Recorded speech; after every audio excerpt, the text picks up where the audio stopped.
Selamat pagi Bapak Ibu Saudara-saudari yang dikasihi Kristus.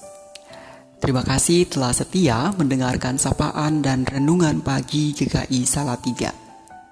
Hari ini, Sabtu 28 Agustus 2021, saya akan mengantarkan kita semua untuk mendengarkan sedikit renungan firman Tuhan. Oleh karenanya, mari kita berdoa terlebih dahulu. Mari berdoa. Selamat pagi Tuhan. Terima kasih untuk perkenanan-Mu atas kami, khususnya di pagi ini Tuhan boleh memberikan kami kesempatan untuk hidup. Saat ini kami hendak mengawali hari kami dengan mendengarkan sedikit sapaan renungan Tuhan, dan karenanya kami memohon pimpinan-Mu agar firman yang kami dengarkan ini boleh menjadi inspirasi dan manfaat bagi kehidupan kami. Dalam nama Tuhan Yesus Kristus kami telah berdoa. Amin. Bapak Ibu Saudara-saudari sekalian, renungan yang saya bawakan ini diambil dari seri Renungan Spirit dan bacaannya adalah Amsal 22 ayat 1. Nama baik lebih berharga daripada kekayaan besar. Dikasihi orang lebih baik daripada perak dan emas.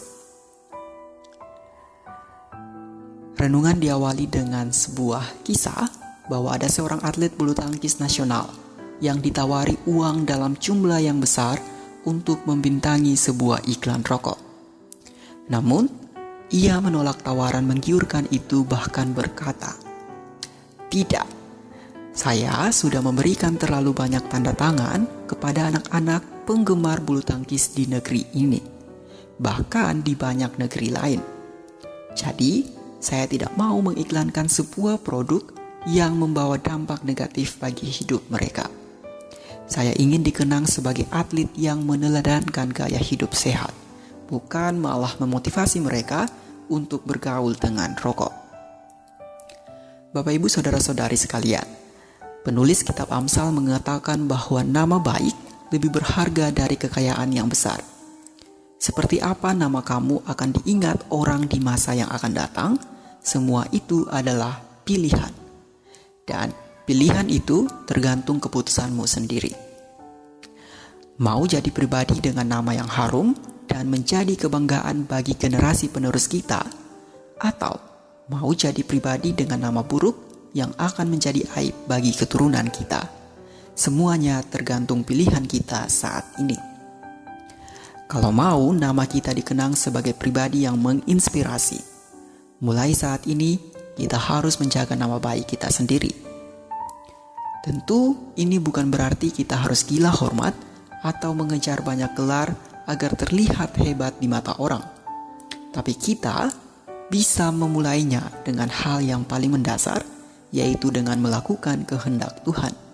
Supaya melalui hidup kita, nama Tuhan semakin dikenal oleh orang-orang di sekitar kita. Satu hal yang harus kita ingat adalah jangan pernah menjadikan rasa hormat dan pujian sebagai tujuan utama dalam menjaga nama baik atau tujuan utama dalam melakukan kebaikan kepada orang-orang. Karena lama-kelamaan kita akan capek sendiri. Tentu ada banyak godaan dan tantangan yang siap bikin kita menyerah. Lagi pula, kita tidak bisa menyenangkan semua orang dengan semua kebaikan yang kita lakukan. Bisa jadi ada orang yang tidak mau merespons kebaikan kita, ada yang mau membalas kebaikan kita dengan kejahatan, dan seterusnya. Namun satu hal yang patut kita ingat adalah bahwa di dalam menjaga nama baik atau melakukan kebaikan-kebaikan, patutnya didasarkan kepada kasih Tuhan Yesus Kristus. Karena dengan demikian kita tidak akan mengecewakan dan menyakiti hati Tuhan. Malahan melaluinya kita memuliakan Dia. Dan karena tujuannya untuk Tuhan dan bukan untuk manusia, kita akan lebih mudah mengerjakannya.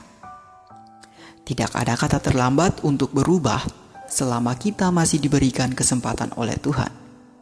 Karena itu, marilah kita menjaga nama baik kita dan teruslah melakukan kebaikan-kebaikan dimanapun dan kapanpun, sekecil apapun atau sebesar apapun semampu kita. Dan melalui kebaikan-kebaikan itu, nama kita akan dikenal baik oleh orang-orang dan hidup kita bermanfaat dan menjadi berkat untuk orang-orang di sekitar kita. Amin. Mari kita berdoa. Ya Tuhan, kami mengucap syukur buat sedikit renungan yang boleh kami dengarkan ini. Kami belajar untuk terus melakukan kebaikan, menjaga nama baik sebagai pengikut-pengikut Kristus. Memang tidak mudah untuk berada di jalan yang terus mempertahankan kebaikan-kebaikan di tengah dunia ini. Tapi kami yakin dan percaya bahwa jika Tuhan memimpin kami, maka hidup kami sepenuhnya akan berkenan kepada Tuhan, dan nama baik kami akan terkenang dan menjadi berkat bagi semua orang yang mengenal kami, karena kebaikan-kebaikan yang Tuhan ajarkan kepada kami mampu kami lakukan. Kami akan melanjutkan aktivitas kami, kiranya Tuhan berkenan untuk menuntun kami, memberikan kami kesehatan, kemampuan dan kekuatan agar hidup kami sepenuhnya layak dan berkenan di hadapan Tuhan. Di dalam nama Tuhan Yesus Kristus kami telah berdoa. Amin.